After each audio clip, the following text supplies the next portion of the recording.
አራት መንበሮች እንዳሉ እናውቃለን ወይም እንደነበሩ እንበለው እንግዲህ አሁን ሁለቱ ናቸው አክቲቭ ሌሎቹ በአብዛኛው በእስልምና እምነት ተከታዮች በተዋጡ ሀገራት ውስጥ ይገኙ የነበሩ ናቸው የመጀመሪያው የሮሜው የቅዱስ ጴጥሮስ የመጀመሪያው መንበር ነው ሁለተኛው የቅዱስ ማርቆስ የግብጽ እስክንድርያ ላይ የሚገኘው መንበር ነው ሶስተኛው ደግሞ ኤፌሶን ላይ የሚገኘው የቅዱስ ዮሐንስ መንበር ወይንም ይገኝ የነበረው ያውና ቱርክ ላይ ይገኝ የነበረው መንበር ነው አራተኛው ደግሞ አንጾኪያ ላይ ይገኝ የነበረው የቅዱስ ጴጥሮስ ሁለተኛው መንበር ነው እናም ከነዚህ ከአራቱ መንበሮች መካከል ጌታችን ሶስቱን ከመንበረ ማርቆስ ውጪ ያሉትን ሶስቱን መንበሮች ምን ብሎ ነው የሰየማቸው የፍርድ የበረከትና የማይጠንት መንበሮች ብሎ ነው የሰየማቸው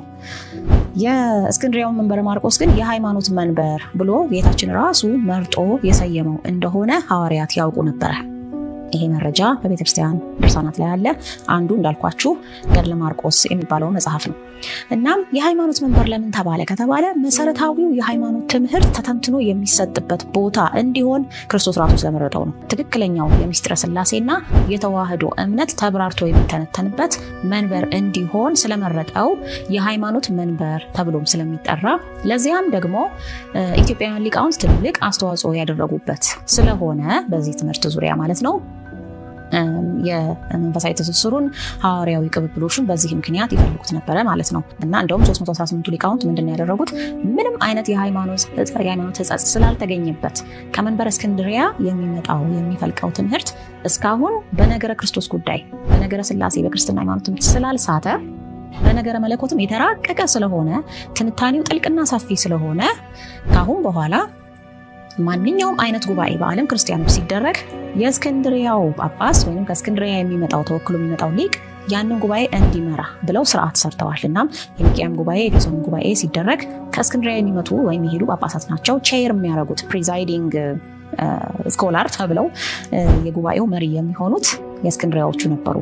ይሄ እንግዲህ ያመጣው ቅራኔ አለ ማለት ነው በኋላ በዲዮስቆሮስ ጊዜ እንግዲህ ዲዮስቆሮስን አንቀበልም ብለው የጉባኤው መሪ ተሆኖ ስለተላከ አንቀበልም ብለው እስከ ማሰር ያደረሳቸው ፓፓ ሊዮን ይሄኛው ቅያሜ ስለነበረ ነው ማለት ነው እና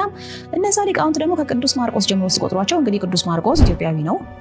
ሌሎችም ሊቃውንት ወይ ሙሉ ለሙሉ አሊያም በከፊል ይሄንን የተዋህዶን ትምህርት አስጠብቀው የኖሩ የተዋህዶ አንበሶች የሚባሉት የመጀመሪያዎቹ ሊቃውንት ወይ ሙሉ ለሙሉ አሊያም በከፊል ትውልደ ኢትዮጵያውያን ናቸው ይሄንን አባ ተስፋ ሥላሴ ሞገስ በመጽሐፋቸው ላይ ተንትነውታል እናም ማርቆስ ሙሉ ለሙሉ ኢትዮጵያዊ ሆኖ በፓለስታይን የተወለደ ይላሉ አትናቴዎስ ሙሉ ለሙሉ ኢትዮጵያዊ በላዕላይ ግብጽ ወይንም አፐር ኢጂፕት የተወለደ እንግዲህ አቡነ ሰላማ ከሳቴ ብርሃንን ሾሞ ይላከልን ማለት ነው ኢትዮጵያዊ ቄርሎስ በእናቱ ኢትዮጵያዊ በአባቱ ደግሞ የግሪክና የአርመን ተወላጅ ሆኖ በሲፊንክስ የተወለደ ግብጽ የተወለደ ዲዮስቆሮስ ደግሞ በእናቱ ኢትዮጵያዊ በአባቱ ግሪካዊ